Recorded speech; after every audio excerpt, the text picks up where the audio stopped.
Minute, ma belle. Bonjour Sylvie. Bonjour Amélie. Alors donc on est chez toi. Ouais, bienvenue. Merci, merci de me recevoir, hein. C'est gentil. Donc Sylvie Ganter. Sylvie Ganter-Servazel. D'accord. Tu es mariée. Mariée. D'accord. Mariée, 5 enfants. Ouais. 2 à New York, 3 à Paris. D'accord. Ah oui, il y a 5 enfants, donc 5 vous êtes enfants. Famille recomposée. Famille recomposée. Ouais, moi, j'ai fait que les filles, mais j'élève les garçons depuis qu'ils sont tout petits aussi. D'accord. Et voilà, donc beaucoup d'allers-retours et donc un grand sac. Donc en fait, tes filles, elles vivent à New York? Écoute, ouais, j'ai eu la chance de les avoir avec nous pendant le confinement. Ouais. Mais elles sont à New York, elles sont nées là-bas.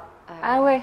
Et donc moi, j'ai vécu à New York pendant de nombreuses années. D'accord. Et puis ensuite, j'ai une garde alternée, mais avec une résidence à New York. Donc c'est moi qui fais les allers-retours. Ah d'accord, elles vivent là-bas, elles aimaient bien la vie new-yorkaise. Leur papa est là-bas, leurs habitudes sont là-bas. Donc ça fait 10 ans maintenant que je suis à Paris, mais que je fais l'aller-retour 2 fois par mois. Ouais. L'année dernière a été un peu particulière, parce que les allers-retours, c'était pas une option. Bah ouais, c'est ça. Donc elles sont devenues parisiennes pendant 1 an, c'était très drôle. Et puis là, ça y est, l'école a repris, elles sont à nouveau new-yorkaises, donc je repars pour la première fois la semaine prochaine. D'accord. Alors, du coup, le confinement, ça s'est passé comment? Elles étaient là, elles sont restées Ouais, c'était une colonie de vacances. Écoute, on n'a jamais autant cuisiné. Ouais. On n'a jamais passé autant de temps tous les 7 ensemble. Parce que d'habitude, c'est des moments de vacances et des moments qui sont assez privilégiés hors du temps. Mais c'est la première fois qu'on a vécu le quotidien à 7. C'est ça. Et c'était une joyeuse troupe. C'était ici? C'était ici. Ouais, ok. D'accord. Oui, c'est pas mal, hein. Du coup, ça a créé des liens particuliers, différents peut-être. Ouais, c'était assez différent parce que c'était apprendre à vivre ensemble, à se dire les choses, à communiquer. Tu vois, quand tu passes 1 semaine ou 2 de vacances, bah, t'as pas le même souci du quotidien. Et là, c'était gérer les repas, gérer les moments, gérer les devoirs, gérer l'école. Et quand ça va pas, arriver à le dire, pas rester dans sa bulle. Donc, je pense que tout le monde a beaucoup progressé. La communication a été un vrai sujet au centre de ce confinement. Voilà. Mais pendant ce parcours, je pense que les enfants n'ont jamais autant participé à la vie de la maison et notamment à la cuisine. Donc, je pense qu'ils ont tous étendu leur palette en goûtant de plus en plus de choses. Et donc voilà, c'était au grand plaisir des parents. Bon, bah ça c'est bien. Et alors, c'était quoi le plat fétiche de la famille? Écoute, alors on adore les légumes dans cette famille. Ouais. On a mangé énormément de légumes au four. Donc, que ce soit des tomates cuites au four, des pommes de terre sous toutes ses formes cuites au four, des petits légumes façon un peu chips passés au grill. Donc voilà, on a exploré beaucoup de légumes. On est 2 végétariennes sur les 7, donc on essaie toujours d'adapter nos repas pour que ça marche pour tout le monde. D'accord. Mais les légumes sont toujours vraiment au centre et on a réussi à faire manger beaucoup de légumes crus à nos enfants. Donc voilà, la grande nouveauté, c'est que tout le monde mange du brocoli cru dans la maison. Alors, quelles sont les vertus du brocoli cru? C'est tout bon. Tout ce qui est vert, c'est tout bon. Mais c'est beaucoup de vitamines et voilà. Et du vert, des fibres. D'accord. Alors, parce que du coup, les légumes, le cru, les vitamines, ça te connaît parce que tu es aussi... Alors, bon, pour te présenter, tu as cofondé la marque l'Atelier Cologne. Atelier Cologne, avec mon mari, avec Christophe. Qui a été racheté par L'Oréal il y a 4 ans. Ouais, c'est ça déjà. 5 en 2016. En 2016.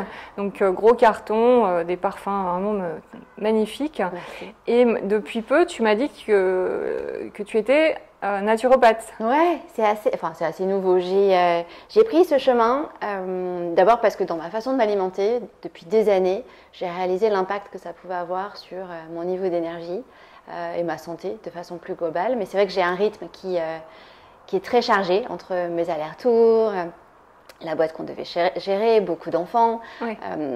Donc voilà, j'avais besoin de vraiment prendre soin de moi, de mon sommeil, de mon équilibre d'une façon normale, au quotidien. Et donc l'alimentation m'a personnellement beaucoup aidée. D'accord. Et pour mes 40 ans, Christophe m'avait offert l'ascension du Kilimandjaro comme voyage.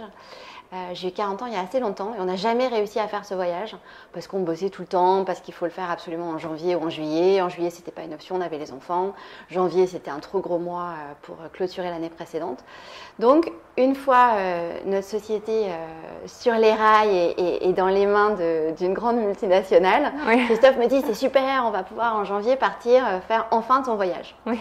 Et là, je dis à Christophe, tu sais, il y a un truc que j'ai encore plus envie de faire que ce voyage-là, c'est partir jeûner avec toi.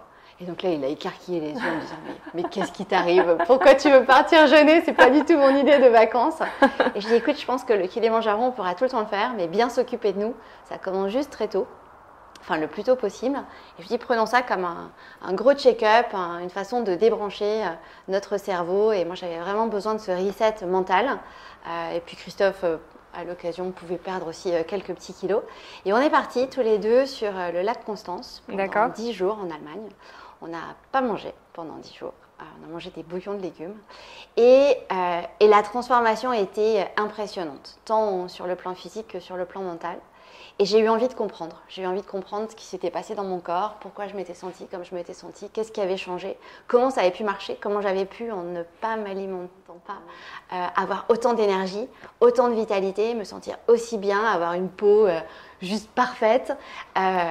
Donc voilà, j'ai voulu creuser et de façon assez naturelle, en creusant, j'ai un nom qui est revenu à moi en permanence, qui était Odile Chabriac. Donc je cherchais sur Internet des explications, j'avais son nom qui arrivait. Je pars dans une retraite de yoga, et il y a 2 ou 3 filles qui sont en train de lire un bouquin à elles. J'ai une amie à moi qui se forme au yoga qui me dit « Ah tiens, je fais ma formation avec Odile Chabriac ». Et donc ce nom revenait sans arrêt. D'accord, ah oui, c'est un nom qui revenait souvent. Oui, donc tu vois, pendant quelques semaines, voire quelques mois, son nom était très très présent. Et donc j'ai décidé d'aller la voir, j'ai consulté parce qu'elle est naturopathe également. Oui. Et elle était en train de monter son école. Et donc voilà, je fais partie de la 2e promotion de son école et je viens d'être diplômée. Et pendant ces 2 ans, j'ai appris tellement de choses sur le corps humain, sur comment ça fonctionne, sur qu'est-ce qu'on peut faire au quotidien pour que ça aille mieux. Alors, est-ce qu'on peut savoir? C'est quoi le secret? C'est les intestins, c'est ça? C'est le 2e cerveau? Alors oui, les intestins, mais aussi ton foie. Et ça passe surtout par des choses qui semblent évidentes, mais c'est avant tout l'alimentation, l'exercice physique et la respiration. Et comment tu arrives en fait à calmer ton mental et reposer ton mental et te ressourcer. Et si déjà sur ces 3 aspects-là, tu arrives à équilibrer les excès, le trop-plein, et voilà, et puis on est tous des bons vivants, ça va beaucoup mieux. Ça va beaucoup mieux. Donc j'ai passé 2 ans à beaucoup cuisiner, beaucoup pratiquer, beaucoup mettre en pratique. Et c'est vrai que dire manger des légumes, ça paraît évident, mais ça paraît aussi ennuyeux. Et c'est comment est-ce qu'on arrive à rendre ça ludique, agréable, bon et ancrer ça dans le quotidien. Pareil pour le sport, en fait. Et alors, c'était quoi la première transformation? La première transformation... Le jeûne le jeûne. Et puis ensuite, tu vois, tu apprends et puis tu découvres des trucs. Et puis tu te dis, oh là là, mais j'avais aucune idée que si je mange, en même temps que je mange du poisson, je ne suis pas censée manger des amidons forts parce que ma digestion va se passer moins bien. Et tu te dis, mais pourquoi ce truc-là, on ne l'apprend pas à l'école? Enfin, si ça ne se passe pas bien au niveau de mon estomac et de ma digestion, ça serait bien que je le sache. Et donc, avec quoi est-ce que je peux accompagner mon poisson, mes œufs? Enfin voilà, c'est des choses qui paraissent assez simples, mais il faut juste se pencher... Donc c'est basé sur la digestion? Pas que la digestion en fait, c'est les aliments qui te font du mal. Et puis tu vois, on n'est pas tous égaux. On est tous avec un corps humain, mais selon notre capital de départ. Donc tu vois, si je te demandais par exemple ton groupe sanguin, ou si je regardais la couleur de tes yeux, ou si je regardais tes digitoglyphes, ou la taille de tes mains, moi ça me donne plein d'indices sur tes forces et tes faiblesses. Donc on est tous avec des forces et des faiblesses, on a tous un capital de départ. Et ensuite, qu'est-ce qu'on fait de ce capital de départ? Comment est-ce qu'on l'utilise? Comment est-ce qu'on l'endommage? Et puis ça, tu vois, ça t'amène là où tu es, à l'instant T.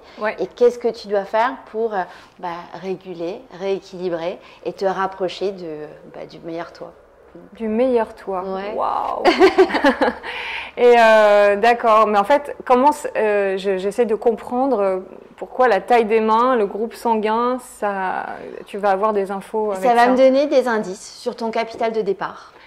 Alors, je vais plus loin. Le capital de départ, ça veut dire que même si une personne à la base s'alimente très bien, une bonne digestion, avec des bons aliments, etc., il n'a pas forcément le même capital qu'une personne qui va pas forcément bien s'alimenter, entre guillemets, mais enfin, manger ce qu'il a envie, entre la burrata et le gâteau Pierre Hermé, je sais pas.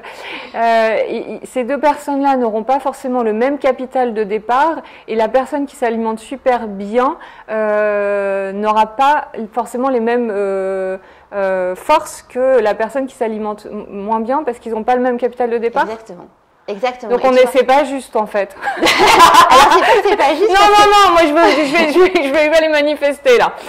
Non, mais tu vois, c'est comme tout. On a tous des forces et des faiblesses. Non. Je prends l'exemple de la peau. Tu vois, tu peux avoir des personnes avec des peaux très très claires qui vont dire, oh là là, mais moi, dès que je prends le soleil, je rougis ou j'ai une réaction hyper forte. Et une personne qui a la peau mate qui va dire, bah moi, je suis au soleil, je me sens complètement dans mon élément. C'est un peu la même logique. Il n'y a pas de bien et pas bien. Tu as des personnes qui ont la peau plus sèche, tu vois, des peaux mixtes, des couleurs de cheveux différentes qui vont faire que tu vas avoir des propriétés différentes. Il n'y a rien de grave en fait, tout va bien. D'accord, mais mais en même temps, il n'y a rien de grave et à la fois, à la base, l'addition de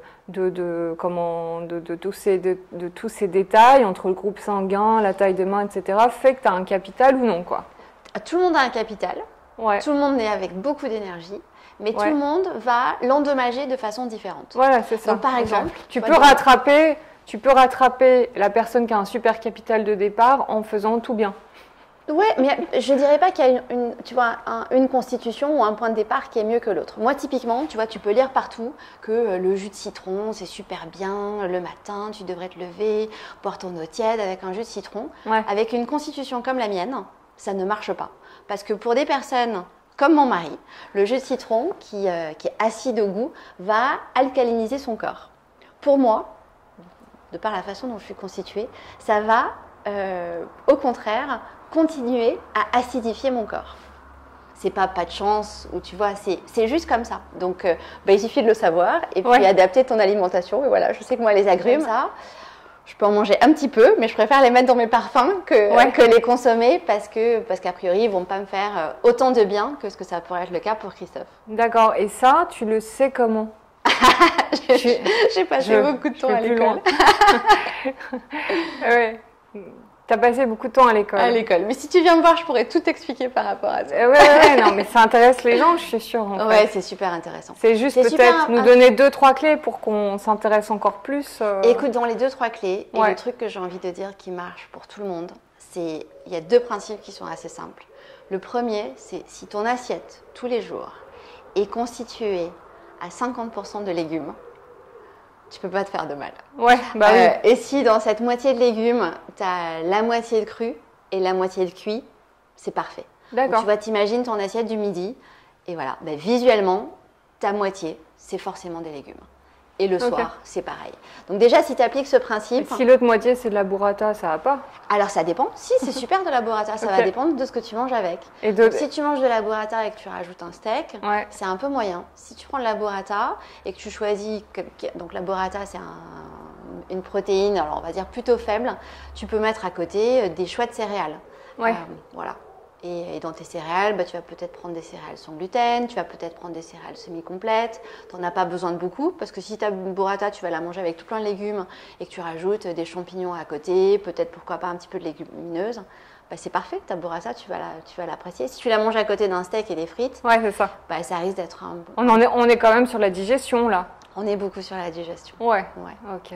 Ouais, le système digestif, il est quand même au cœur du bon fonctionnement de ton corps. Donc, la deuxième chose qui marche pour tout le monde, c'est boire beaucoup d'eau. Oui. Beaucoup d'eau, alors idéalement entre les repas, pas pendant les repas, parce que ça va freiner la digestion. Cette eau, c'est bien de la prendre la moins minéralisée possible. Donc voilà. D'accord. 1,5 litre, c'est le minimum. Alors j'aime bien dire un petit verre d'écolier toutes les heures. C'est une façon facile d'arriver à boire toute la journée. D'accord. Bien. Alors, dis-moi, Sylvie, je vois que tu as un sac. Ouais, il est assez gros. Il est assez gros parce que je suis assez nomade et je suis en mouvement tout le temps. D'accord. Et celui-là, il a la taille parfaite. Il y a mon ordi qui rentre, il y a mes papiers qui rentrent, il y a mes bouquins qui rentrent. Donc voilà, j'arrive à en mettre beaucoup. Tu as même des zips, regarde, quand il est vraiment à bloc. C'est un Jérôme Dreyfus, non? Ouais. Ouais, je l'avais reconnu un peu. Et écoute, au départ, je l'ai acheté comme sac pour quand je prends l'avion. Ouais. Et en fait, c'est devenu... T'as des zips là? Tu peux montrer les... Ouais, oui. Tu veux voir dedans ou tu veux voir là, t'as les zips sur le côté. Ah oui, tu peux l'agrandir. Tu vois, tu peux le dézipper. Et quand du coup, ça l'agrandit. Ouais, ça l'agrandit. Alors après, bon, il devient un peu lourd. Genius. Mais c'est quand même vachement pratique. Et ce qui est bien aussi, c'est que tu peux le porter en bandoulière. Donc tu vois, quand tu as quand même pas mal de poids à l'intérieur, ça te permet de répartir le truc et d'avoir les mains bien libres. Donc c'est un peu mon chouchou. Il est un peu vieux, il y a mon chat qui fait des petites marques de griffes à l'intérieur, mais je l'adore. Ça fait combien de temps que tu l'as? Écoute, j'ai dû l'acheter à New York il y a, je dirais 3 ans, 4 ans. D'accord. Ouais. Alors, c'est quoi un sac pour toi? C'est quoi un sac pour moi? T'en as besoin quand tu sors? Ouais. Alors, un de mes challenges, c'est de toujours avoir le sac le plus petit possible. Ça marche pas en fait. Ça marche quand je sors pour une toute petite durée, mais globalement, j'ai toujours des sacs qui sont un peu gros. Ah ouais? Et celui-là, je trouve que c'est un bon compromis. Ça peut avoir l'air petit, mais j'en mets quand même pas mal dedans. Ah, c'est ça, mais c'est ça, Dreyfus. Hein, c'est un génie pour ça, quoi. Ouais, je suis un peu comme une tortue, tu vois, j'ai ma maison.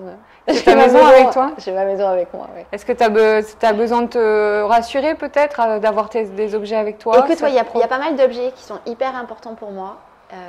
Et si je sors sans, je me sens pas bien. D'accord. Alors, lesquels sont? Tu veux voir? Alors, écoute.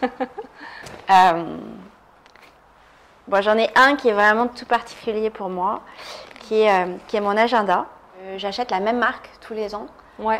C'est la marque Smithson. Ouais. Et je passe mon temps à écrire dedans et coller dedans. Ah. Donc tu vois, et en fait tout ce que je lis, tout ce que je découpe, tout ce dont j'ai envie de me rappeler, tout ce qui est important, c'est dans mon petit cahier tous les jours. Et donc je fais pas ça forcément tous les jours. Il y a tous mes secrets dedans. C'est drôle. Donc du coup ça c'est des collages que tu fais. Ouais, tu vois, donc quand je lis, je découpe. Je lis tout le temps, donc tout ce que je découpe, tout ce qui m'inspire, c'est à l'intérieur. Et puis, d'accord. Simone Veil, j'adore cette photo d'elle.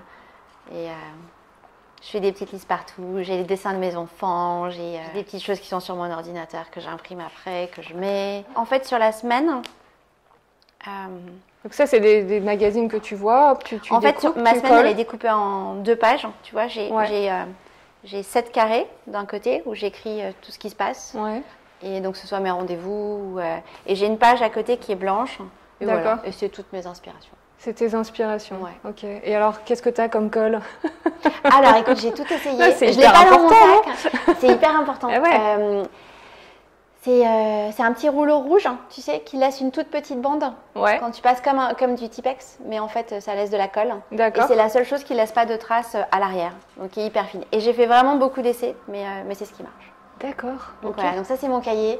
Et mon kiff préféré, c'est ça fait 1 an que je peux pas faire ça comme je veux, mais c'est déposer tous mes enfants à l'école le matin et aller dans un petit café. Alors quand je suis à Paris, c'est l'hôtel Pigalle.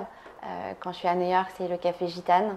Et tu vois, essayer de prendre mon petit latte, me poser, et sortir mon cahier, sortir mes crayons de couleur et écrire et planifier ma journée, planifier ma semaine, planifier ma to-do list. Alors, j'ai aussi un petit cahier de to-do list. Ouais. Avant, je faisais ma to-do list dans ce cahier, mais c'était un peu bordélique. Donc, j'ai changé ma technique. Et là, typiquement, j'ai un autre petit cahier qui a un petit format. Et j'adore barrer, en fait. J'adore barrer quand c'est fait. Donc, tu vois, typiquement, voilà, tu as ce que je dois faire avec des petites cases. Et puis, quand c'est stabilo bossé, ça veut dire que c'est fait. Donc, c'était to-do list un peu. Ouais, j'adore mes to-do list. En fait, j'adore la satisfaction de les rayer. Ouais, de les rayer. En fait, c'est vraiment en 2 temps. J'adore le challenge de la to-do list. Je peux avoir des to-do list thématiques, donc j'adore me dire, ok, là, tu vois, c'est le printemps, donc arrive depuis le 21 mars, donc j'ai 3 mois devant moi. Et c'est quoi mon gros objectif du printemps? Qu'est-ce que j'ai envie de faire? Qu'est-ce que j'ai envie d'accomplir? Donc ça peut être une grande to-do list qui est plutôt en mode projet. Et donc voilà, j'aime bien organiser ma journée, ma semaine, mon année. Et ensuite, j'aime bien dire, ça c'est fait. Ça c'est fait. Okay. Et je trouve qu'il y a quelque chose d'hyper réconfortant, même à la fin de la journée, de dire, waouh, le truc qui était le plus important pour moi aujourd'hui, je l'ai fait. Ah oui. Et alors que quand tu es pris dans le flow tu es en train de faire tout le temps, tu as la tête dans le guidon tout le temps, et tu te couches le soir, tu es épuisé, et puis tu penses juste à la liste du lendemain qui est infinie, et tu as ce sentiment de jamais y arriver. Donc voilà, moi mon petit cahier, c'est ma façon de me dire « Waouh, t'as fait tout ça, c'est super !» Mais tu arrives à tout faire? Non. Ouais. Non, mais j'ai un mari qui m'a beaucoup aidé parce que pendant des années, je n'arrivais pas ni à partir du bureau, ni à me coucher si je n'avais pas fini tout ce que je devais faire. D'accord. Et quand je l'ai rencontré, on a commencé à travailler ensemble et en fait, j'ai monté la filiale d'une de ses boîtes aux États-Unis. Et donc, ma to-do list était bien évidemment un méga rallonge. Et un jour, il m'a dit, on n'était pas du tout des amoureux, il me dit, écoute Sylvie, arrête de vouloir faire ta to-do list tous les jours, c'est juste impossible. Donc, fais juste tous les jours les 3 trucs, le truc ou les 3 trucs qui sont les plus importants de ta liste. Et si tous les jours tu te concentres sur faire les 3 trucs les plus importants de ta liste, tout va bien se passer. Ça suffit, on n'attend pas plus de toi. Et ça, c'était peut-être en 2006 ou 2007. Donc tu vois, ça commence à faire un petit moment. Et c'est un principe que j'ai vraiment gardé et qui m'aide beaucoup parce que j'ai pas cette sensation d'asphyxie, de je vais pas y arriver et les journées sont pas assez longues et c'est trop injuste. Ouais, c'est ça. Parce qu'en fait, il y a le revers de la médaille. Parce que dans le to-do list, tu as la satisfaction. Mais si tu l'as pas fait, du coup, tu as donc faut couper la culpabilité, il faut la couper. C'est ça. C'est juste se dire, voilà. L'acceptation. Et moi, j'aime cette idée. Et tu vois, c'est quelque chose que j'explique souvent quand j'ai des rendez-vous avec des clients. C'est la to-do list, c'est pas quelque chose qui est immuable. Moi, j'aime l'idée de la to-do list du matin. Tu vois, tu arrives au bureau le matin, tu vois, tu te dis, ok, tu as un grand truc que tu ne dois pas oublier, mais tu as le truc de dire, aujourd'hui, c'est quoi? Et j'aime bien faire ce même exercice en fin de journée. Dire, ok, j'ai fait ce que j'ai fait aujourd'hui, demain, quand j'arrive, c'est quoi mes priorités? C'est par quoi je dois commencer? Et quelque part, tu quittes ton bureau ou tu quittes ta journée de boulot en te disant, ce que je dois faire, je le sais, et t'es pas pollué dans ta vie perso le soir avec oh là là, mais j'ai oublié tel truc, oh là là, mais si je fais pas ça, ça va pas aller. Donc c'est une façon un peu de compartimenter et d'organiser ton cerveau et de lui donner l'info voilà, avant l'heure pour pas qu'il te réveille la nuit et que tu aies le petit vélo qui se mette en route. Et alors la perfection, quel est ton rapport à cette chose je suis assez perfectionniste. Donc pour moi, c'est. Est-ce que tu as justement évolué par rapport à ça, la perfection? Écoute, j'essaie d'être beaucoup plus indulgente envers moi-même. Ouais. Oui, je suis née comme ça. J'adore travailler. J'adore les choses organisées. J'adore les choses bien rangées. Oui. Ça calme vraiment mon mental, que ce soit, tu vois, du rangement dans les listes ou du rangement physique autour de moi. Oui. Je pense qu'avec le temps, j'ai appris à lâcher un petit peu. Tu as lâché un peu prise? Un petit peu. Un petit peu. Suffisamment pour pas me créer de stress. D'accord. Ouais. Oui, parce que tu as la double culpabilité. Oui, et je pense que les enfants, pour ça t'apprend beaucoup. À lâcher prise? Oui, parce que quand tu es avec tes enfants, tu es forcé d'être... Tu es débordé. Mais tu es forcé aussi d'être dans le moment présent, dans l'action. Tu es forcé d'être là quand ils ont besoin. Et une des règles simples, pour moi, c'est s'il y a un enfant qui me demande quoi que ce soit, c'est d'arriver à poser tout ce qui est autour pour être là et pour être vraiment là. Et ça ne veut pas dire être là pendant 2 heures, ça veut juste dire être là au moment de la requête. Et tu vois, si je prends l'exemple de ma fille de 9 ans qui est très demandeuse de temps, de câlins, quand elle a envie de jouer, ça dure pas très longtemps en fait. Tu vois, si elle te dit maman, j'ai super envie de faire un truc avec toi, tu pourrais lui dire non mais attends là, je dois finir ce truc et puis je viens après. Mais en fait, de ce moment où tu viens après, c'est trop tard, elle est déjà passée à autre chose. Alors que si tu te dis ok, là je suis là et puis c'est pas grave, les pommes de terre à éplucher, ça attendra, je les finirai tout à l'heure. Ce moment de jeu, il peut durer 10 minutes, un quart d'heure, et puis un quart d'heure après, tu es revenu à ce que tu étais en train de faire. Et il n'y a rien de grave, mais la satisfaction que tu as et le bonheur que tu lui as donné, c'est juste magique. Qu'est-ce qu'il y a d'autre dans ce sac? Alors, il y a un petit objet, je suis sûre que tout le monde utilise ça tous les jours, c'est un porte-monnaie, portefeuille.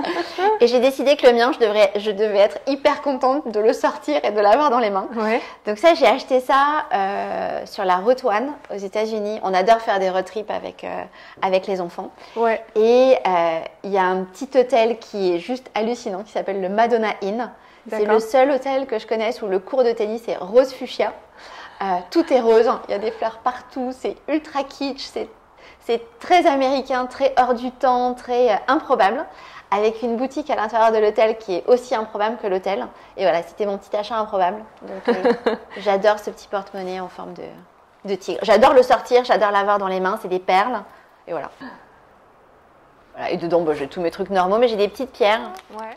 Ma préférée, c'est celle-là. C'est une amie à moi qui me l'a donnée. Ouais. C'est une shungite. C'est une petite pierre qui enlève pour moi les mauvaises énergies. Donc ça m'aide à être dans ma bulle. Donc avant, j'essayais de l'avoir toujours dans ma poche. Ouais. Et donc ces pierres-là, tu me disais, c'est un peu pour les mauvaises énergies. Ouais, surtout celle-là. Surtout la shungite que j'avais tout le temps dans mes poches de pantalon. Ouais. Mais ensuite, tu changes de pantalon, il faut que tu penses à la prendre avec. D'accord. Et je pense qu'elle s'est pris quelques machines à laver, mais elle est toujours en forme. Et donc en fait, et les deux autres, c'est quoi? Écoute, alors celle-ci, elle était à Inès, c'est elle qui l'a choisie. Et quand la dame lui a dit pourquoi tu as choisi celle-là, elle lui dit je sais pas parce qu'elle me parlait. Donc Inès lui demande ce que fait la pierre. Elle lui dit c'est pour le stress. Et là Inès me l'a tendue, elle me dit ouais je pense que tu peux la garder. Inès c'est ta fille hein? C'est ma petite dernière qui a 9 ans. Et la verte? Et la verte c'est une malachite et je la trouve juste très jolie. Et elle est toute plate et voilà, je l'aime bien, j'aime cette couleur. D'accord. Alors après j'ai une grosse shungite. Qu'est-ce qu'il y a plein de... Ah, t'as une grosse shungite. Ouais, celle-là elle est super importante pour moi quand je voyage ou quand je sors vraiment de ma zone de confort. Ah ouais. Donc c'est un peu double emploi, j'en ai 2 mais celle-là je l'adore. Tu vois par moment j'ai besoin de l'avoir dans la main, j'adore sa forme, son petit côté galet. Donc celle-là elle est plutôt toujours dans mon sac à main. Ça c'est une grosse shungite. Ça c'est une grosse shungite. Ah mais ça c'est agréable de la malaxer un peu comme un objet. Ouais. Ça te donne de l'énergie? Ça te rassure? Ça fait quoi? Non, ça me permet d'être dans ma bulle en fait. Ça me permet de ne pas me laisser atteindre par tout ce qui peut se passer autour de moi. Ça c'est quand tu sens qu'il y a quand tu te sens mal, quand tu as un mal-être? Ouais, quand j'ai pas envie que le brouillard ambiant me perturbe. D'accord, en ce moment à Paris, c'est ce qu'on a besoin, non? Écoute, alors chez moi, j'en ai pas besoin du tout. Ouais. Il y a des bonnes énergies. Hein. Ouais. Mais voilà. C'est un petit paradis. Hein, ouais, on a beaucoup de chance. On est à Montmartre, on est dans un petit village. Vous avez un petit jardin. On a un petit jardin, donc c'est un chouette cocon. C'est vrai que parce qu'à Paris, beaucoup de gens sont dans des apparts, c'est pas on a eu beaucoup de bol. On a été confinés ici, mais ouais, c'est cool. On a eu la chance de pouvoir manger dehors dès qu'il y avait un rayon de soleil, de pouvoir faire courir les enfants, marcher les enfants à l'extérieur. Donc c'est ça. Ouais. Et on s'est confinés vraiment de façon stricte au printemps. Ouais, d'accord. Vraiment. On n'a pas passé la porte de la maison pendant 2 mois. Ah, mais ça devait être incroyable au niveau de la cellule familiale. Ouais, c'était magique. Ça a dû créer quelque chose quand même irréel, très intense. Et notre petite dernière est nostalgique de ces moments. Elle me dit, mais tu te rappelles pendant le confinement, on faisait ça, on le fait plus. C'était trop bien. On écoutait cette chanson pendant le confinement, j'aimerais trop y revenir. Ouais. Donc je me dis, c'est bien, on a réussi à marquer quelque chose d'assez fort dans un contexte qui était assez effrayant. Comment vous avez fait du coup? Au départ, c'était très effrayant. On avait très peur. C'était effrayant. Moi, j'étais aux États-Unis. Alors, j'étais à New York. Je venais d'arriver. J'étais avec mes filles. Et la tension a commencé à monter. On a commencé à sentir que c'était pas bon du tout. Le mot confinement n'avait pas été prononcé. Macron n'avait pas encore parlé de la fermeture des écoles, mais on sentait que c'était en train de monter. Je suis atterrée un mardi matin. Le mercredi, Donald Trump a fermé les frontières des États-Unis. Donc là, je me suis dit, zut, t'as eu de chaud. Je suis là, je suis rentrée, mais maintenant, si je pars, je peux pas revenir. Donc ma première réaction, ça a été de dire, je reste le plus longtemps possible. Donc là, j'appelle Christophe en lui disant, voilà, je pense que je vais être là 15 jours, 1 mois, alors que d'habitude, je pars pour une petite semaine à chaque fois. Et puis les jours ont avancé, et là, j'ai une énorme tension qui est montée. L'annonce des écoles fermées est apparue en France, ce n'était pas encore le cas aux US. Et là, mon mari m'appelle et me dit, mais pourquoi tu ne rentres pas avec les filles? Et je lui dis, mais je ne peux pas les sortir de leur pays, leur papa est là, c'est juste pas possible. Et en fait, j'ai passé la nuit à cogiter. J'ai appelé une amie à moi qui est médecin, mon amie d'enfance qui est médecin dans le sud de la France, qui m'a raconté l'envers du décor et qui m'a dit, non mais là, tu prends tes filles, tu prends tes valises, tu rentres. Et de toute façon, on va être plus en avance en France et ça va taper les États-Unis encore plus tard. Donc, pour tout le monde, ce serait mieux de rentrer en France. Ça serait même génial que le papa des filles rentre en France aussi. Et donc voilà, donc elle m'a donné toutes les bonnes raisons de se confiner à Paris plutôt que de rester à New York. Et voilà, j'ai réussi à avoir une très bonne discussion avec le papa des filles qui a laissé les filles sortir du pays, qui est venu en France lui un petit peu plus tard. Il est arrivé au mois de juin, mais nous on est partis au mois de mars. D'accord. Donc voilà. Et ensuite on a vécu en huis clos pendant quasiment 2 mois, où on a exploré toutes les options de livraison possibles. Donc on est très très au point. Et que ce soit les paniers de fruits et légumes de Rungis, le petit fromager local qui s'est improvisé livreur également. Ouais. Et voilà, et on a réussi à très bien fonctionner. D'accord, parce qu'en fait du coup, cette pandémie c'est un drame, hein, on peut le dire, c'est une catastrophe terrible. Et à la fois, sur nous, sur nos vies, ça nous apprend humainement des choses incroyables, insoupçonnées. Qu'est-ce que toi, ça t'a appris en fait, que tu ne savais pas en toi? J'ai pas besoin de grand-chose. Ouais. J'ai vécu un confinement très heureux. J'étais bien juste avec mes enfants dans ma maison. Et c'était fantastique. Oui, ma famille me manquait, mes amis me manquaient. Mais grâce à Skype, Zoom, t'arrivais à garder le lien et voir tout le monde. Mais en fait, on a très bien vécu avec très peu. Et c'était assez magique. Et ça m'a fait penser à, d'autres types d'expériences. Moi, enfant, j'ai passé beaucoup de temps en mer avec mes parents. Mon père a adoré naviguer. Et on passait nos étés, en voilier, à vivre avec ce qui rentre dans un voilier, que ce soit, t'as peu de meubles, t'as peu de choses autour de toi, tu pêches et puis tu manges ce que t'as rattrapé, puis tu vas au marché. Et on a reproduit cette expérience avec nos enfants. Il y a 2 étés où on a navigué avec eux pendant 1 semaine, et c'était quelque chose qui était complètement nouveau pour eux, alors que moi j'avais grandi comme ça, donc j'étais hyper contente de partager ça avec eux. Ouais, c'est vraiment cette sensation que tu as besoin de peu pour être bien en fait. Ouais. Et quand tu es entouré des gens que tu aimes, tu as déjà un truc qui est hyper important et qui est solide et qui est structurant et qui fait qu'on s'est tous sentis bien, parce qu'on était tous ensemble.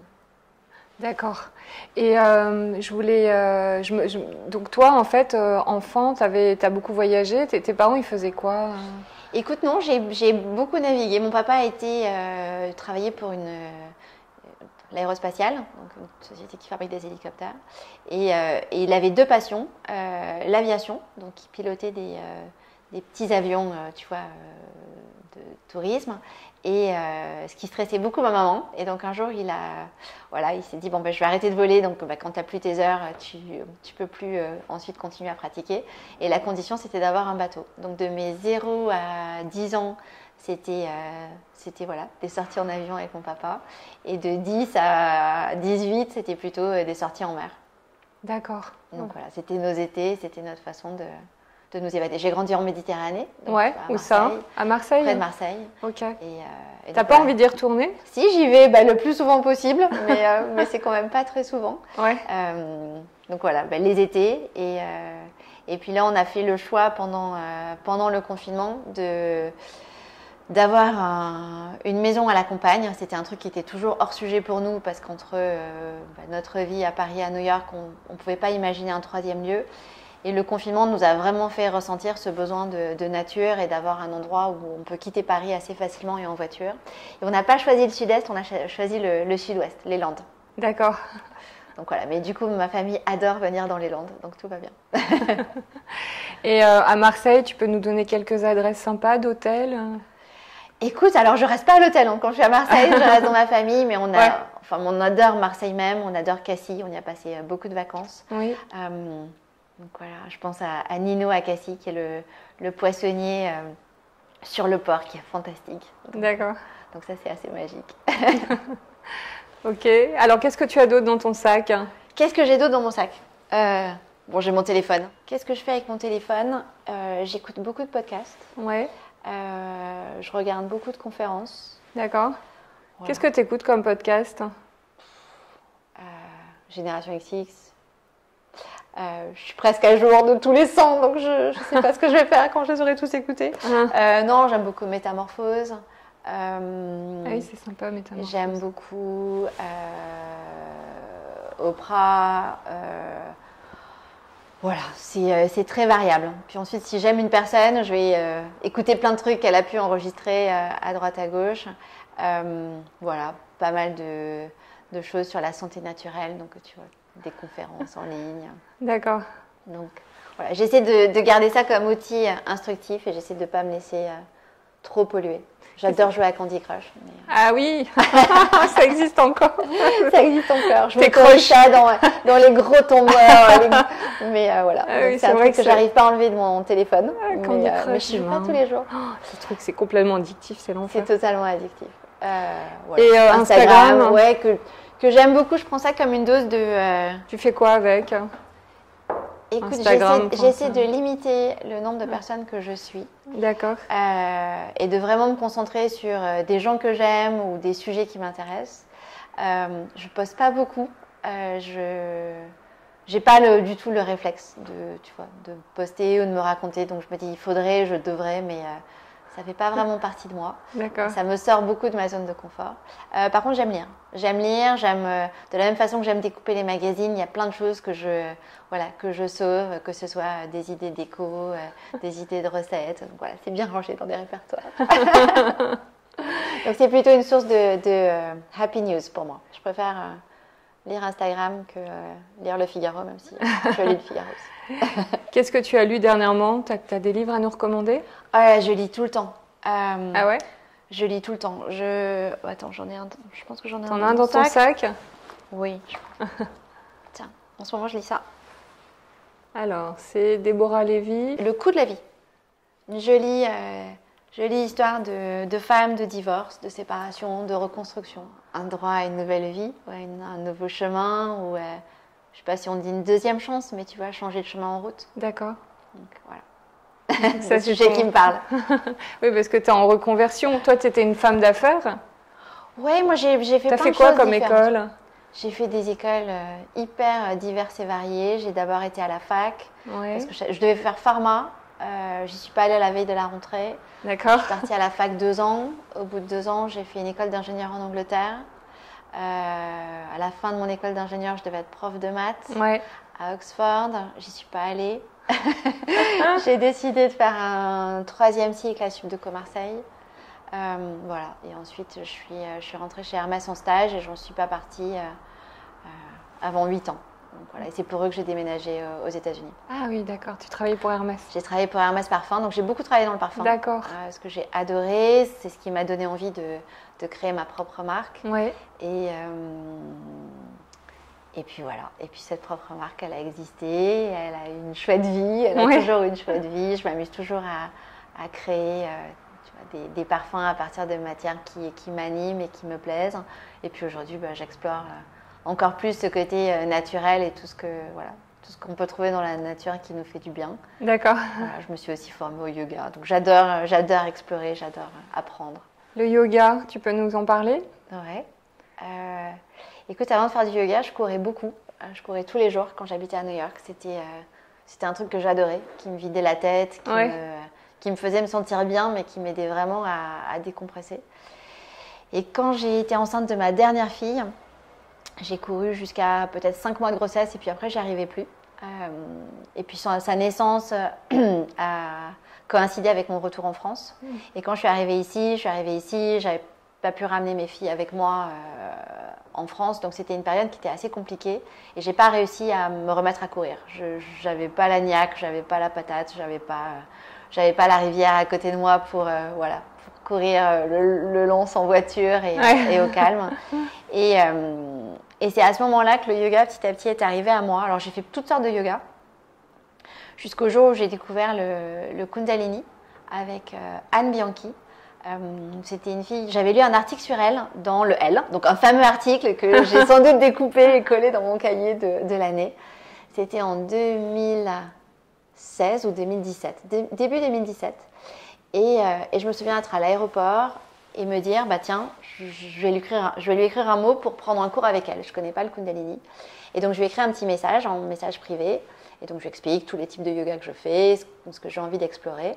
Et donc là, on cale un rendez-vous pour une séance individuelle.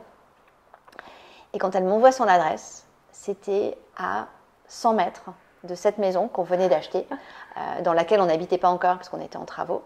Parce que là, on est rue Le Pic. On est rue Le Pic et je lui dis, mais c'est incroyable. Enfin, vous êtes à 3 pas de là où je vais habiter. Et elle me répond, il n'y a pas de hasard. Et donc, on s'est rencontrés, j'ai adoré mon cours avec elle, et puis j'ai jamais arrêté depuis. Ouais. Et c'est devenu une amie, la pratique est devenue, a fait partie intégrante de mon quotidien aujourd'hui. Et je consulte en tant que naturopathe dans son lieu, à 100 mètres d'ici. Donc la vie est bien faite. Tu donnes tes consultations là-bas? Oui. D'accord. J'ai beaucoup de chance. Je suis dans un autre petit coin de paradis, à quelques pas d'ici. D'accord. Et donc le yoga, pourquoi ça me fait du bien? Ça m'aide à respirer en fait. Ça m'aide à me poser, ça m'aide à me respirer. Alors je me dépense aussi. Il y a quand même quelque chose de physique où il y a tout qui bouge et ça c'est hyper important pour rester en bonne santé, pour s'activer tous les jours. Ouais. Mais j'aime vraiment le côté relaxation mentale, respiration, méditation qui m'aide à me sentir ancrée et me faire me sentir bien. D'accord. Alors, quels sont les exercices que tu fais tous les matins? Écoute, tu as des mantras. C'est quoi ton mantra en ce moment? Mon mantra, j'en ai plusieurs. Ouais.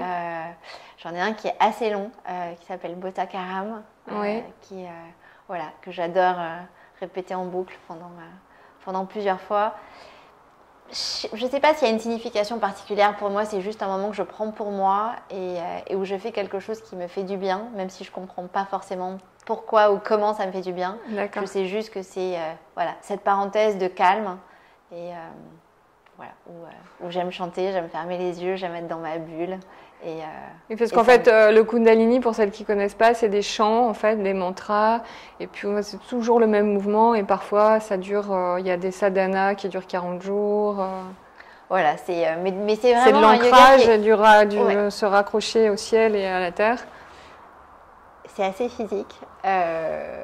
On se sert beaucoup de ses bras, même si on se sert de ses jambes aussi. Oui.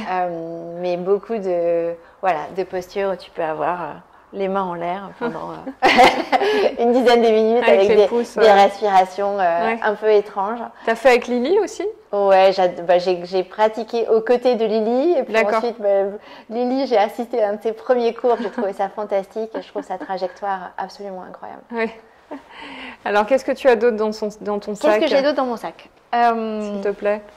Alors, très important, depuis peu, j'ai des lunettes de vue parce que je vois plus très bien. Oui. Donc voilà, donc si je suis sur mon téléphone ou si j'écris dans mon cahier, je suis obligée de... Qu'est-ce que c'est que ces lunettes? Écoute, tant qu'à avoir des lunettes, je les ai choisies un peu grandes. Donc voilà, elles sont en écaille, elles sont grosses. C'est quoi la marque? La marque, c'est Céline. D'accord. Et voilà, je les adore. C'est une bonne façon de faire la transition de pas de lunettes à lunettes. Voilà, elles sont bien grandes et je me sens bien avec. Bon, après, j'ai des lunettes de soleil, ça c'est classique. J'en ai beaucoup, mais je mets toujours les mêmes en fait. Celles-ci, elles doivent avoir... J'avais les mêmes quand j'étais ado et j'ai toujours les mêmes aujourd'hui. Elles sont jolies. C'est ma plus vieille paire, mais je me sens bien avec. Ouais. Qu'est-ce que j'ai d'autre? Bon, j'ai un ordi, c'est pas hyper glamour, mais... C'est un ordinateur? Ouais, c'est mon ordi. En fait, j'ai le plus petit. Un... J'ai le plus petit de Mac. Je sais même pas s'il se fait toujours, donc peut-être que j'en changerai jamais parce que c'est juste la taille parfaite. C'est vraiment la taille A4, tu vois. Ah, il est tout petit, il est tout fin. Il est tout petit, tu la mets dans un étui, donc tu t'en rends même pas compte et ça rentre ça fait comme un iPad un peu. Dans le sac à main.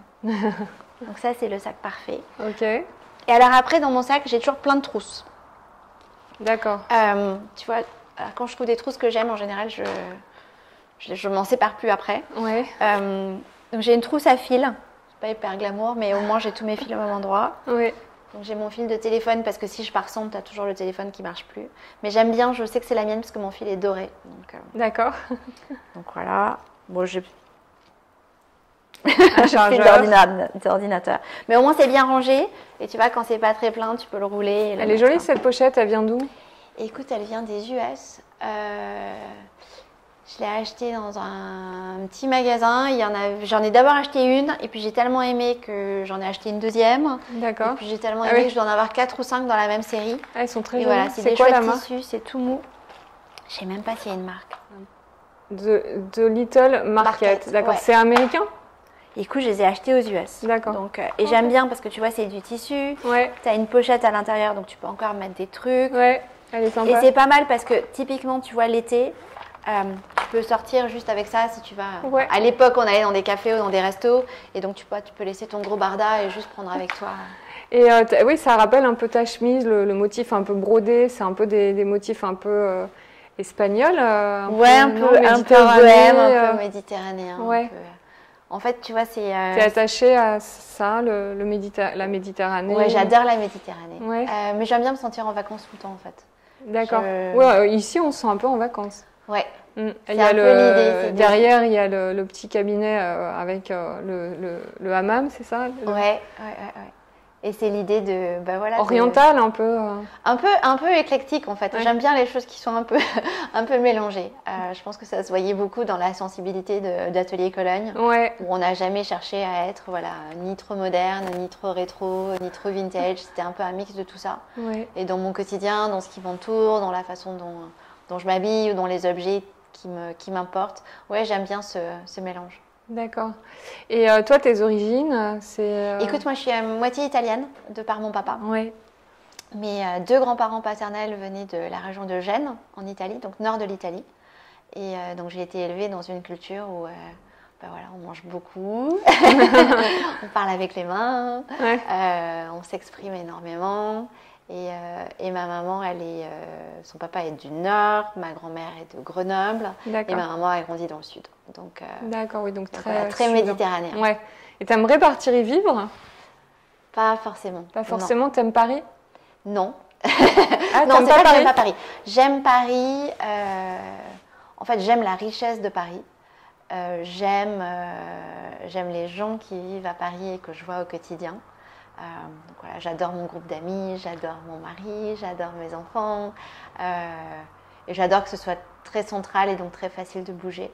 Oui, sauf que là c'est compliqué maintenant de bouger. Voilà, c'est un peu plus compliqué, mais bon, au moins le jour où on pourra bouger à nouveau, ouais. C'est chouette. J'adore New York, c'est une ville qui me fait beaucoup penser à Marseille, parce que c'est une grande ville aussi, mais elle est près de l'eau. D'accord. Et c'est une ville qui a toujours été beaucoup plus... mon chez-moi que ce que Paris a jamais pu l'être. C'est une ville où je me suis toujours sentie très très bien. Et voilà. Mais c'est plus ma ville aujourd'hui parce que mon noyau dur a bougé, même si mes filles y sont toujours et que je gravite toujours beaucoup dans cette ville. Et voilà, je suis tombée amoureuse des Landes. J'aime le côté nature, océan, pouvoir marcher, pouvoir aller courir dehors, parce que je me suis quand même remise à courir. Je ne fais pas que du yoga. Donc voilà, mais la Méditerranée, pas forcément. Pour moi, c'est mon enfance, c'est la maison de ma maman, mais je n'aurais pas forcément envie d'y vivre. D'accord. Qu'est-ce que tu as d'autre dans ton sac? Dans cette trousse-là, alors écoute, ça c'est un peu ma boîte à outils. J'adore les huiles essentielles, ça je pense que c'est pas un secret. Mais tu vois, j'en ai toujours un peu dans mon sac. Qu'est-ce que j'ai en ce moment? J'ai du Neroli.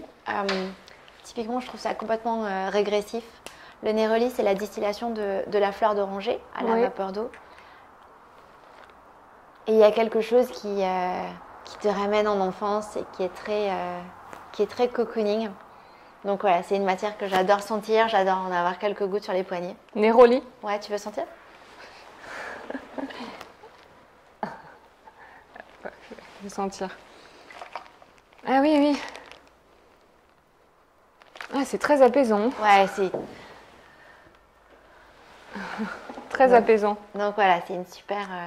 pour moi, c'est une super matière anti-stress. Ah ouais, j'ai envie de me l'acheter tout de suite. T'as la bergamote aussi dans le même style. Je sais pas si j'en ai une. Ah, ça, c'est le santal, qui est aussi une matière que j'adore. Ouais. Alors, je trouve que dans le santal, il y a quelque chose qui pour le coup, est très ancré. Donc, c'est une odeur que j'adore sentir quand je pratique le yoga ou quand je médite ou quand j'ai besoin de me sentir dans ma bulle. C'est une matière que j'aime vraiment beaucoup. D'accord. Bon, après, j'ai des huiles essentielles qui sont un peu plus bobo du quotidien. Oui. Je pense à la menthe poivrée. J'ai pas souvent des migraines ou j'ai pas souvent des maux de tête, mais des fois tu peux avoir un côté très brouillard où tu vois pas clair et tu es un peu en état de panique. Oui. Ça typiquement la menthe poivrée, ce qui est génial, c'est que tu en prends une goutte, alors il faut vraiment en prendre très peu, oui. sur des mains propres, tu mets une goutte sur tes index, tu frottes tes deux index ensemble et tu l'appuies sur tes tempes. Ouais. Tu vois, tu peux te faire un tout petit massage sur les tempes de façon très très courte. Et puis tu te relaves les mains aussitôt. Parce que tu ne peux pas toucher ensuite tes yeux ou ta bouche ou tes narines avec. Ouais. Donc voilà, vraiment très peu. Mais c'est quelque chose où tu as tout qui s'éclaircit en une fraction de seconde. Qu'est-ce que j'ai d'autre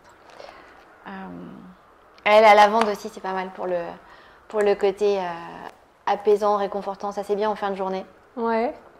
Sur les poignets aussi, tu sais que tu vas devoir faire face à quelque chose qui est un peu, qui te sort de ta zone de confort et où tu as besoin de te sentir protégé. Pour moi, la lavande, ça fait ça. C'est peut-être pas la même chose pour tout le monde, mais ça, une goutte sur les poignets, je trouve ça hyper facile. Et t'es chez toi alors que t'es pas chez toi. On peut les mélanger, les huiles essentielles? Ouais, bien sûr. Bien sûr, donc toujours faire hyper attention de bien se laver les mains après. Ouais. T'en as certaines qui sont photosensibilisantes, donc typiquement, tu vois, la bergamote qui peut être pleine de joie et très relaxante aussi. Faut pas t'en mettre quand tu vas au soleil. Donc typiquement, tu vois, moi j'aime bien la mettre sur le plexus solaire, mais c'est plutôt en fin de journée, plutôt quand tu vas te coucher. Quels sont tes rituels le soir? Le soir, j'adore lire. D'accord. Ouais, j'adore lire.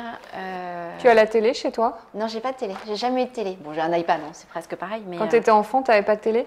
Si, mes parents avaient une télé. Depuis que je suis partie de chez mes parents, donc tu vois, depuis que je suis étudiante, je suis partie, j'avais 17 ans. J'ai jamais eu de télé. D'accord. C'est un peu un principe. Ça fait. Pour regarder des films, ça te manque pas? Écoute, Parce qu'on n'a plus de cinéma, donc.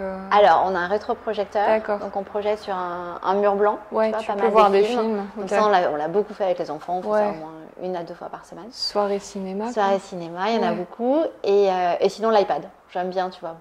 Une petite série le soir au lit. J'adore. Ok. Qu'est-ce que tu as d'autre dans ton sac? Qu'est-ce que j'ai d'autre dans mon sac?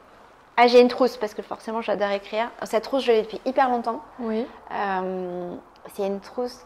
C'était la boutique de Marc Jacob qui s'appelait Mark Store, Bookstore, ou je sais plus quoi. Enfin, dans le West Village. Ouais. J'avais adoré ce petit objet.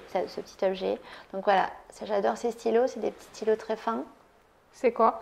Ça s'appelle Micron. Je ne sais pas si c'est la marque Micron. Micron 005. C'est le plus petit que j'ai trouvé pour écrire dans mon cahier de façon hyper fine. D'accord. Et tu fais quoi avec? Moi, j'écris, tu vois, dans mon petit agenda. J'écris qu'avec ça. D'accord. Super. Donc voilà, ça c'est mon cahier mon stylo de tous les jours. Donc ça c'est celui de ma to-do list, il est un peu plus gras. Après j'ai un crayon gris avec une gomme et j'ai mon super stabilo. J'ai une couleur par moment, tu vois. Donc en ce moment je suis sur le vert clair et puis quand il marchera plus j'aurai. J'aime bien les stabilos pastels en fait. J'aime pas les stabilos quand ils sont trop flashy. Donc voilà, j'essaie de la garder petite. Tu peux me parler de ton rapport à l'écriture? Écoute, écrire, c'est une façon de me poser. C'est une façon de calmer peut-être le ping-pong et le brouhaha dans ma tête. Oui. J'ai 36 000 idées à la seconde. Ça fuse en permanence dans ma tête. Et ce qui est bien, hein, j'adore. Mais donc, l'écriture, c'est une façon de prendre le temps, c'est une façon d'organiser, c'est une façon de poser. C'est comme ranger, en fait. J'adore ranger d'une façon générale. J'adore ranger dans la maison, j'adore trier, j'adore organiser. Ouais, mais l'écriture, je pense que ça fait ça pour moi. Et la lecture, quand tu rentres dans une librairie, qu'est-ce que ça te fait? Mais je peux passer des heures. Là, tu vois peut-être un petit peu, mais j'ai des piles partout. Je suis tout le temps en train d'acheter des bouquins. Il y a une bibliothèque derrière toi? Ouais, il y en a partout. Il y en a une au-dessus, il y en a une derrière. Il y en a partout. Écoute, j'ai toujours beaucoup lu depuis que je suis enfant. Oui. Je dois lire, je sais pas, peut-être 2-3 romans par semaine. Enfin, roman ou bouquin ou autre. Pendant que j'étais dans mon processus de formation, j'ai lu que des bouquins naturaux et de santé et de plantes et c'était génial parce que c'est plus l'infini en fait. Tu peux jamais tout savoir et tout apprendre. Et je rêvais que d'un truc et je l'ai dit à toutes mes copines, mais dès que j'ai fini, je me remets à lire des romans. Et c'est ce que j'ai fait. Et donc, elles m'en ont tout offert beaucoup, donc ça grouille partout. Mais alors là, pour le coup, quand je lis, je suis totalement déconnectée. Ouais. Voilà. Et je peux lire 5 minutes et faire le vide. Donc j'essaie d'avoir tout le temps un livre dans mon sac. Donc plutôt que de sortir mon téléphone et jouer à Candy Crush, je préfère lire 5 pages. Mais des fois, l'appel de Candy Crush est trop fort. Et l'entrée dans une librairie, est-ce que tu peux me décrire la sensation que tu as? Mais d'abord, je trouve ça très beau. J'adore les couleurs. Je trouve que le livre en tant que tel, je trouve que c'est un super bel objet. En général, je ne sais pas regarder. Tu vois, j'ai envie de m'approcher de tout feuilleter. Comment tu fais tes choix? Alors, j'ai beaucoup de chance parce qu'il y a une super librairie qui est la librairie des Abbesses, au bout de la rue ici, avec une femme qui est incroyable et qui est de très très très bons conseils. Elle s'appelle comment déjà? C'est Rose? Marie-Rose. Marie-Rose. Et donc j'étais cliente de sa librairie. On s'est retrouvés complètement par hasard dans un avion entre Paris et Naples quand on partait se remarier avec Christophe, parce qu'on a ce petit rituel, tous les 5 ans on se remarie, l'un avec l'autre. J'adore. L'un avec l'autre. Au cas où il y a une confusion. On se remarie ensemble. En fait, la première fois où on s'est mariés, comme on avait déjà été mariés avant, on n'était pas très chaud à l'idée du mariage. Nos enfants nous ont pas mal poussés. Et on a décidé que notre mariage, c'était la fête des 5 ans qu'on venait de passer ensemble. Donc en fait, c'était plutôt que de se dire c'est le début, c'est genre on a passé 5 ans, c'était super, on s'est éclaté, on a fait plein de trucs. Et donc on fait une fête pour célébrer. Et donc une fois qu'on a fait 5 ans de plus, on s'est dit on va refaire une fête pour célébrer. Et donc là, on travaille la 3e fête. Vous êtes mariés depuis combien de temps? Écoute, on se marie depuis... La première vraie fois, c'était 2014, qui était 5 ans après 2009. Donc là, tu vois, on est en 2021, on commence à se marier pas mal. Hein. Et c'est ça la question, c'est depuis quand vous vous mariez? Voilà, on se marie depuis 2014. Oui, c'est rigolo. La prochaine, c'est où? Écoute, je pense que ça sera dans les Landes. D'accord. Ouais, c'est l'idée. Qu'est-ce qu'il y a d'autre dans ton sac? Qu'est-ce qu'il y a d'autre dans mon sac? Attends, on arrive à la fin là. Il y en a beaucoup, hein. Non, là, attends, j'ai encore des petites pochettes secrètes. Forcément, j'ai un parfum. Parce que je porte des huiles essentielles, mais ça, c'est Bois Blond. Je pense que tu le connais. Ouais, je l'ai porté hier parce qu'elle m'avait donné pas mal d'échantillons, la parfumeuse. C'est le premier que j'ai créé, enfin un des premiers que j'ai créé, un des premiers qu'on a lancé avec la marque. D'accord. Et au départ, je l'ai créé pour moi. Et c'est Christophe qui m'a convaincue de l'avoir au sein d'Atelier Cologne. Oui. Et j'adore cette odeur et j'adore ne pas être la seule à le porter. Pour moi, c'est pas un parfum, c'est plutôt une jolie odeur de peau, c'est ultra réconfortant. C'est un peu comme un doudou en fait. D'accord. Voilà. J'ai beaucoup de clés. Excuse-moi, juste par rapport à l'Atelier Cologne, tu peux me le reprendre s'il te plaît? Je suis désolée, j'ai un peu... tu peux me raconter un peu l'aventure d'Atelier Cologne? Oui, écoute, l'aventure... Comment ça s'est passé? L'aventure Atelier Cologne, elle est assez magique. J'ai toujours adoré la Cologne. J'ai toujours adoré les parfums à base d'agrumes, les parfums frais, donc plein de vie. Je me reconnaissais pas vraiment dans des parfums trop féminins ou trop opulents ou sensuels. Voilà, cette idée du super sexy pour elle, c'était pas quelque chose qui me parlait. Par contre, dans le registre de la Cologne, je trouvais tout ce que j'aimais. Sauf que j'avais l'impression en tant que cliente d'avoir trop peu de choix, trop peu de diversité. En fait, beaucoup de marques ont leur Cologne, mais quand tu les as un peu toutes portées, elles se ressemblent beaucoup. Et je trouvais qu'il y avait assez peu de choix et j'étais assez frustrée aussi en tant que cliente de ne pas avoir assez de tenue sur peau. Et donc, je me suis toujours dit, j'adorais faire une gamme de Cologne qui est une palette ultra large, donc qui travaille des fleurs comme des bois avec les agrumes et pouvoir les concentrer comme des parfums pour que ça tienne vraiment longtemps et que ce soit du vrai parfum. Donc ça, c'est le point de départ. Donc c'était une idée qui a grandi pendant des années. Et ensuite, j'ai rencontré Christophe dans le travail. Ça a été mon boss pendant quelques années. Chez Hermès? Non, pas chez Hermès. Après Hermès, je suis partie chez Fresh pendant 5 ans. J'ai travaillé pour les fondateurs de Fresh. Et ensuite, j'ai rencontré Christophe qui était en train de monter une entité aux États-Unis. Lui avait une société qui fabriquait des parfums pour des couturiers. Je pense à John Galliano, je pense à Sonia Rykiel, mais aussi des marques comme Agent Provocateur ou Max Mara dans du prêt-à-porter. Et lui cherchait à distribuer ses parfums aux États-Unis et cherchait également à signer des couturiers ou des designers américains. Et donc je l'ai rencontré dans un entretien d'embauche, ça s'est super bien passé.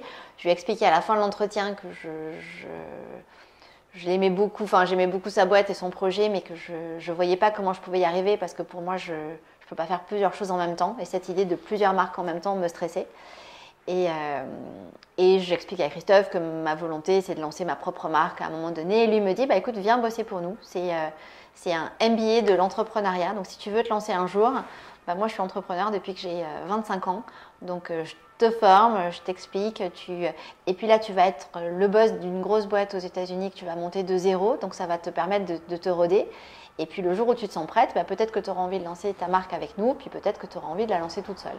Et notre aventure a commencé comme ça. Notre aventure professionnelle. Donc, j'ai commencé à travailler pour lui. J'ai adoré. On a hyper bien bossé ensemble. Jusqu'au moment où il m'annonce qu'il part de cette boîte. Parce que ça se passe pas comme il aimerait avec ses associés et que voilà, l'heure est venue pour lui de passer à autre chose. Et là, je me souviens, mais être déconfite, lui dire, mais attends, mais moi je suis venue bosser pour toi, enfin, tu peux pas t'en aller, donc si tu t'en vas, bah, ça veut dire que c'est le moment pour moi de m'en aller et de monter mon projet. Et je pense que lui a été hyper flatté que je lui dise, mais si tu t'en vas, je m'en vais. Et vous n'étiez pas ensemble encore? On n'était pas du tout ensemble. Ouais. Mais on adorait bosser ensemble. On était vraiment hyper complices dans le boulot et on adorait vraiment travailler l'un avec l'autre. Ouais. Et voilà. Et puis lors d'un de ses voyages à New York où il était sur la fin de son mandat, je lui explique, donc Atelier Colonne, qui n'avait pas encore de nom, mais le concept, l'idée, ce que c'était cette marque, ce que j'avais envie de véhiculer. Et là, non seulement il a eu très envie de m'aider, mais la condition pour m'aider, c'était de me marier avec lui. Donc on a eu nos vies qui ont beaucoup changé à ce moment-là. Oui, en effet. Ouais.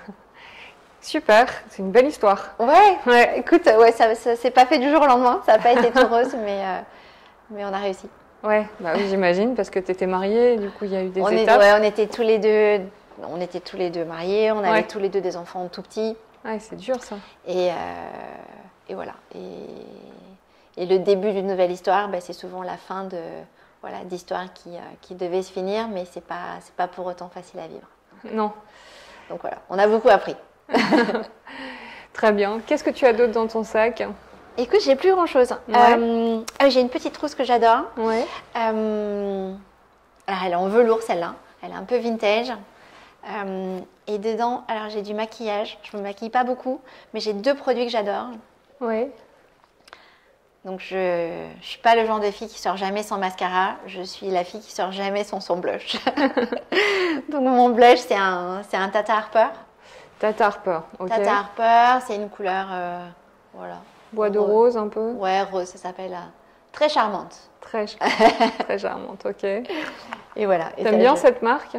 Ouais, j'adore cette marque. J'aime bien sa sensibilité, j'aime bien son approche très naturelle. J'aime bien la personne aussi. Je trouve qu'elle est Tu l'as rencontrée? J'ai déjà rencontré. Ouais. Et j'aimerais bien l'interviewer. Ouais, c'est une super chouette femme. Quand elle viendra en France. Ouais. Donc voilà. Et ensuite, un produit que j'achète qu'aux États-Unis, d'une marque qui se prononce pas en français, mais qui en anglais se dit Bite. Oui. Et en fait, c'est une marque canadienne. Ça, c'est un petit masque à base d'agave. Donc tu vois, c'est un dispensaire de baume à lèvres. Oui. Typiquement, c'est un masque. Et ça répare tout, en fait. Et le principe de cette marque, quand elle a créé cette marque, c'est avant tout une marque de rouge à lèvres. Mais elle est partie du principe que ce que tu mets sur tes lèvres, tu es sans arrêt en train de le manger. Ouais. Donc elle voulait que ce soit 100% cosmétible et bon pour toi. Et voilà. Et j'ai découvert ce petit produit qui fixe toutes les lèvres gercées. Ça s'appelle comment? Ça s'appelle Bite. Bite. C'est pour ça que ça n'existe pas en France. Super. Si ça existe, il devrait en changer. Non, bon après, comme tout le monde, j'ai un petit gel. Ouais. Voilà. Quel est ton rapport à tout ça? Tu fais attention? Écoute, j'ai attrapé le Covid au mois d'octobre l'année dernière. Ouais, ça a été? Ouais, ça a été. T'as perdu l'odorat? J'ai perdu l'odorat pendant quasi 2 mois. Ça, c'était assez étrange. Ouais, oui, parce que quand tu fais des parfums, c'est complexe. Je venais juste d'en finir un. Ouais. Et j'étais sur le point de commencer un nouveau, mais ma deadline était suffisamment loin pour ne pas stresser.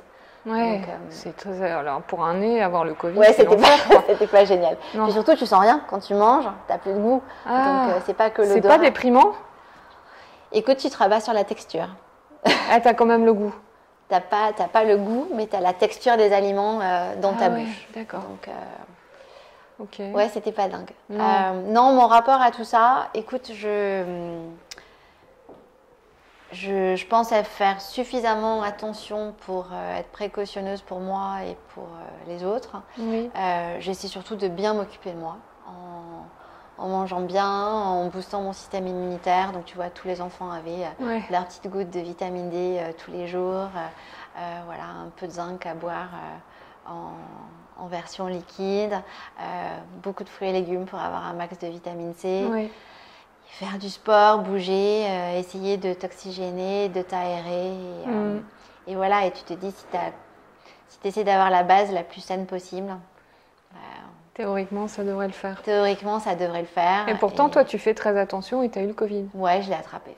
Ouais. Pourtant, ton immunité, elle est quand même assez forte. Ouais, je pense qu'elle est assez forte. Après, tu vois, j'ai pas beaucoup souffert. Donc, Tu l'as eu au moment où tu étais un peu fatiguée? Écoute, je l'ai eu, c'est marrant, je l'ai attrapé un week-end où mes 2 filles venaient de se faire arracher les dents de sagesse. D'accord. Et tu sais, tu as ce mélange de culpabilité, de dire, je sais que j'ai fait un truc bien pour elles, parce qu'il fallait les enlever. Mais à côté de ça, elles souffrent énormément, elles ressemblent à des hamsters, elles ont des bleus partout. Et donc, tu vois, tu as ce truc de dire, je sais que j'ai fait un truc de bien, mais en même temps, quelle galère, et il faut que je sois là pour elles. Donc, ouais, j'étais peut-être fragilisée, tu vois, physiquement, émotionnellement, et voilà. Parce que il s'est passé par moi, mais... Parce qu'en fait, on parle souvent de gestes barrières, etc., mais on parle moins d'immunité. Alors qu'en fait, c'est vrai que le processus des maladies, en général, quand tu commences à être un peu malade, enfin, je ne veux pas faire de généralité, et surtout culpabiliser personne, c'est pas le propos, mais c'est vrai quand même, quand on travaille son immunité, les risques de maladie sont plus faibles. Mais c'est quoi pour toi, justement, de booster une immunité? Écoute, c'est bien s'occuper. C'est important aussi d'en parler de ça. Ouais. Ils devraient faire des cours, tu le disais tout à l'heure. Mais là, c'est le moment, en fait. C'est le moment. C'est bien. Donc, l'immunité, elle se trouve dans les intestins, particulièrement dans notre microbiote. Dans notre microbiote, on a beaucoup de bactéries. On en a des très bonnes. Et puis, on en a qui sont un peu moins sympas. Et ce qu'il faut, c'est que ces moins sympas ne prennent pas le dessus sur les bonnes. Donc, ces bonnes, il faut les nourrir. Et il faut les nourrir, et la façon la plus simple de les nourrir, c'est leur donner du vivant.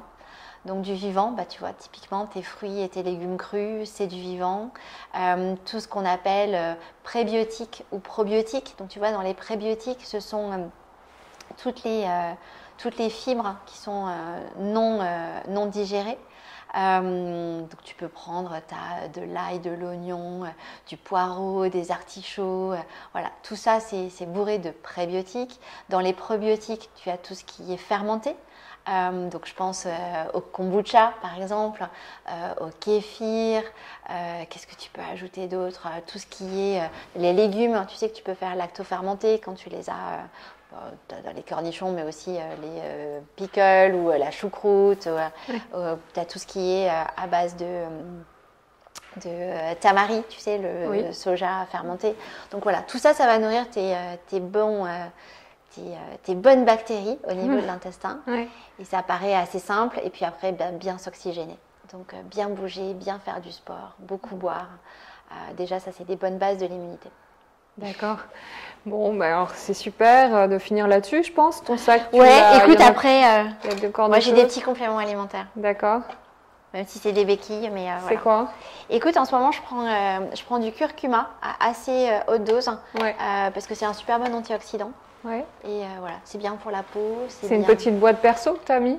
Écoute, c'est une boîte perso et tu vois. C'est quoi? C'est des...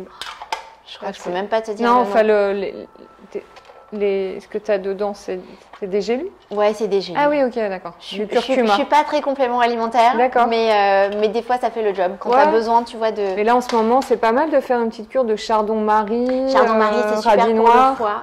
Alors, radis noir, c'est un peu sévère, quoi. Ouais, mais quand tu mets les trois en même temps. Alors, écoute, chardon-marie, radis noir et l'autre, je sais plus ce que c'est. Tu peux faire du romarin, tu vois, ça te fait une bonne détox du foie. À côté de ça, il faut avoir un bon niveau d'énergie, tu vois, pour bien intégrer ton radis noir. D'accord. Mais typiquement, si tu fais ça, en ampoule, alors je préfère l'artichaut au radis noir, tu vois, le radis noir, je trouve qu'il est juste imbuvable. Mais c'est le printemps, donc c'est le bon moment de chouchouter son foie. Donc, et probiotiques, on en prend combien de fois alors par année? Alors, probiotiques, pour moi, je les recommande pas du tout en complément, je les recommande beaucoup plus dans l'alimentation. Ah oui, d'accord. Et il y en a où? Mais ce que je te Choucroute, disais, aliments fermentés, D'accord. kombucha, kéfir. Et pourquoi tamari. tu n'es pas probiotique en complément alimentaire? En général, j'essaie d'éviter les comprimés. Pour moi, D'accord. si tu ne trouves pas ça dans l'alimentation et que tu es vraiment déficient, à Ouais. ce moment-là, tu vas aller chercher la béquille du complément alimentaire. Mais je ne vais pas sur le complément alimentaire en premier. J'essaie D'accord. vraiment toujours de réfléchir, que ce soit, tu vois, l'alimentation. J'adore les tisanes. Donc, comment est-ce que tu peux utiliser les plantes, mais avec une gestuelle qui est très plaisir. Pour moi, avaler un comprimé, je trouve pas ça très agréable. Donc, je le garde vraiment pour les choses où je sais que la dose que je vais avoir en complément va être celle dont j'ai besoin et je ne vais pas réussir à la trouver dans mon alimentation. Ok. Bon, bah, écoute, merci Sylvie. Merci à toi. Attends, j'ai un dernier truc que je veux te montrer. Ouais, dis-moi. C'est complètement régressif. C'est un bonbon? Non, alors c'est mes clés. Donc bon, comme tout le monde, j'ai plein de clés. Donc Ouais. ça, c'est la clé de mon lieu de travail que j'adore parce qu'il y a un petit lama. C'est pas moi qui l'ai mis, c'est Anne qui l'a mis, mais je trouve ça hyper Ouais. poétique. Ouais. Donc voilà, ça va bien avec mes petites trousses. J'adore avoir ce trousseau de clés. Ouais. Et ça, ce sont mes clés à moi. Et regarde ce que j'ai trouvé il n'y a pas longtemps. Je ne sais pas si ça va te rappeler un souvenir. Est-ce que tu mettais ça dans tes cheveux quand tu étais enfant? Ah oui! Oh, mais oui, trop mignon! Et j'ai trouvé ce truc et j'ai trouvé ça complètement Attends, dingue. je fais un zoom dessus. Comment? Et donc j'ai complètement craqué. Attends, ne bouge pas. Ça prend du temps parfois à faire ce zoom. Voilà, ça s'appelle comment? Je n'ai aucune idée du nom, mais j'ai vu ça dans un magasin pour enfants. Et je suis repartie en enfance et je me suis revue avec ces petits trucs accrochés dans mes On mettait barrettes, ça dans nos cheveux. à nos tresses et tout ça. Et donc j'ai pas pu partir sans. Donc voilà, ça fait partie de mes clés qui sont avec moi tout le temps. Et dis-moi, tu as des jolies bagues là aussi. Bon, c'est pas celle-là. Ok. C'est mon alliance. Ouais. J'adore parce qu'il y a trois, tu vois, il y a trois parties. Ouais. Donc en fait, c'est exactement comme notre famille. Donc au milieu, c'est mon mari et moi. Et puis D'accord. notre petite dernière qu'on a eue ensemble. Oui. Et puis de ce côté, il y a mon mari et les garçons. Et puis de ce côté, il y a moi et mes filles.